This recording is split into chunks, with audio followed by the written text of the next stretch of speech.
How's it going, rednecks? I'm back at it again, working here on disaster transport, and I pulled quite a bit more weight out of it.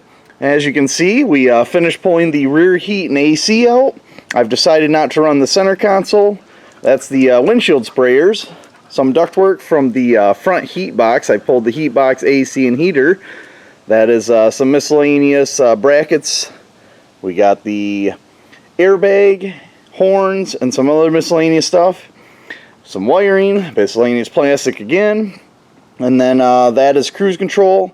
That is the wiper motor and wiper blade assembly. And then that's the e-brake. I'm not going to show you what the interior looks like just yet. Let's just say it's pretty gutted at this point.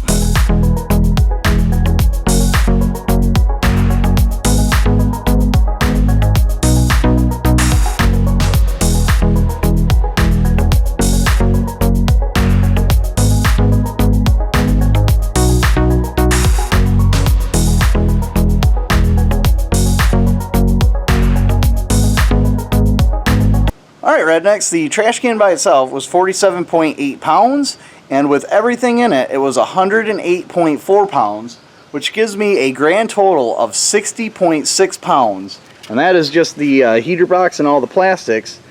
Now we gotta weigh all this stuff, so I'm not gonna be able to get that in there. I'm just gonna add a pound for that, but yeah, let's get all this stuff added, and then we'll see how much all of this was all together.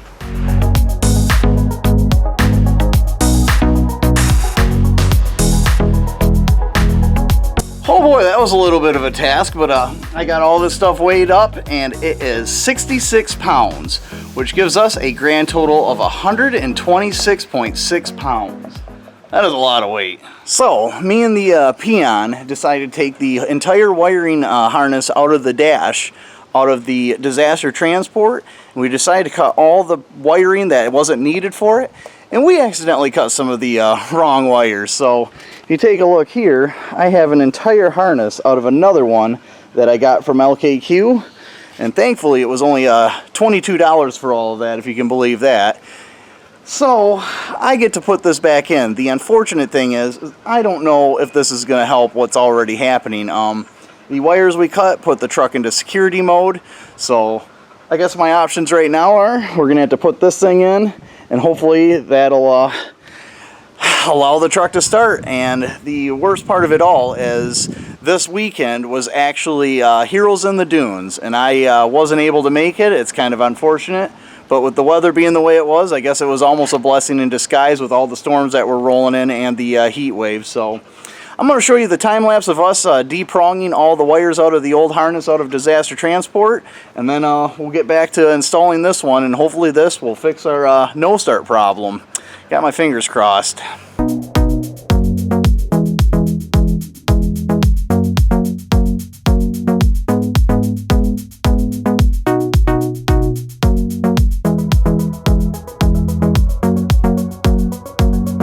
Well, rednecks, here we are in the cab of disaster transport, and I have another harness installed. And as you can see, it's quite the mess right now, but the vehicle starts and runs. Now, I believe I have located the problem and the reason that our last harness hasn't worked. This box right here, which normally sits down there somewhere underneath by the brake pedal, has jumper wires internally inside of this box.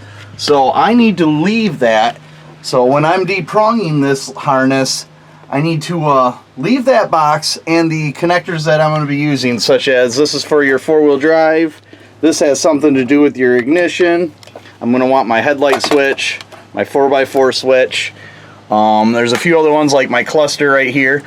But the reason I am going to deprong this one, and I'm still kind of debating, I guess you should say, is because of all the stuff I don't need. If you look, this is quite a thick harness going to the passenger side, and all of that is stuff I don't need. So yeah, I want to deprong all of this right here. I mean, there is a lot of it. So yeah, regardless of how I feel, I'm going to do it. I'm going to pursue. I'm going to, I guess, deprong all that extra wiring. So here goes nothing.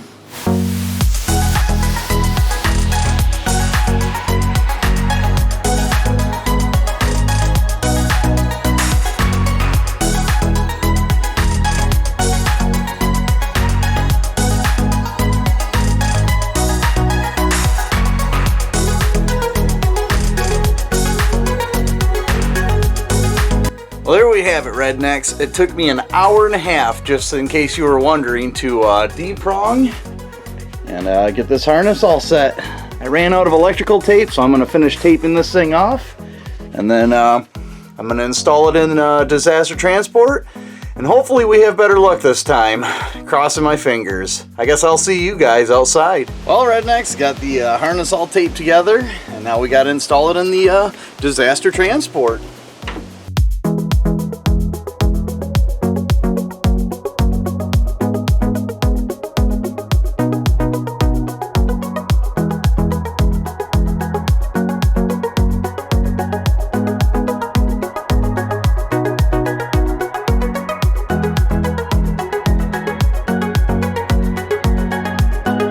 Alright, rednecks, got the harness all plugged in.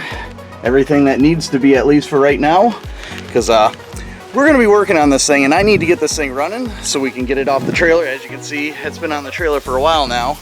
We're supposed to be working on it today, so I'm going to get this battery plugged in, and we're going to see if this thing starts, and I sure hope it does.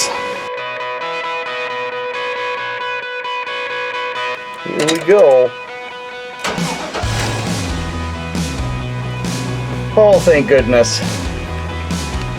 Oh, there we go. We have a running truck again. It definitely feels good to have this wiring harness done. It has been quite the fiasco, to say the least.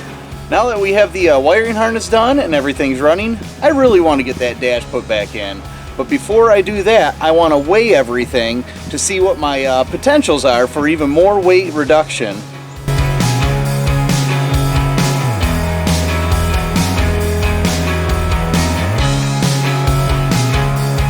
Alright, so this is what the interior looks like without the dash in it. There's a crossbar right here missing, obviously the entire dash, and the hardest part about this would be mounting the cluster, finding a way to mount the cluster right here for the driver, as well as kind of hide some of that obnoxious and ugly looking wiring. So my plan is right over here. All of this is going back in the truck. I'm going to just mount the bottom half of the dash. I've already cut it up along the bottom there. This piece right here is a reinforcement bar. That's got to go back in. I have gutted the airbag. We have a grab handle and some plastic pieces, the dash cover, and then Ratchet's inspecting the bezel cover. So yeah, so I guess my plan is right now is I'm going to weigh all of this and then put all that in the truck. Well, the numbers are in and it's not too much. Right here, between the bezel, the dash cover, and the gutted airbag box, that's 14 pounds. And then the, I guess, dash structure, a reinforcement bar, the grab handle, and two plastics are 20 pounds, giving all of this right here only 34 pounds of weight. So not a terrible amount of weight, and I think I'm gonna like how the interior looks with it. So how about we get that stuff installed, and I'll do a kind of a before and after.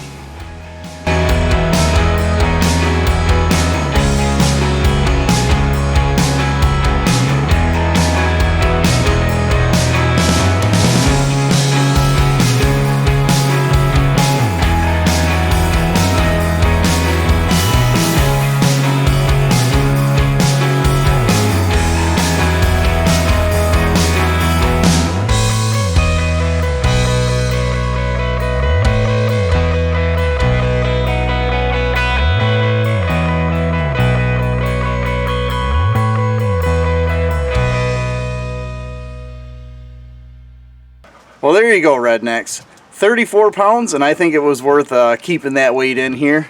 Because as you can see, it looks pretty good. And if you're wondering about this airbag and why I cared to put this framework back in, it helps support the grab handle down through the framework here. So yeah, just in case any of you were wondering why I cared to put the airbag back in. But yeah, it looks good. And I got a little pile over there, and I'm going to show you, we're going to weigh that as well. But more weight that we pulled out of this thing, so take a look. Alright, if you take a look on the ground here, this is the wiring that I pulled out from the passenger side of the vehicle. That is the wadding of the passenger airbag And that is some framework from underneath that we didn't need. So I'm going to weigh all that. That's going to be subtracted from our total weight. Remember, the dash that I weighed before, the 34 pounds, is not being subtracted. That was just a, let's see how much more we could potentially pull from this fun little ride here. So yeah, let's get that stuff weighed and get a total.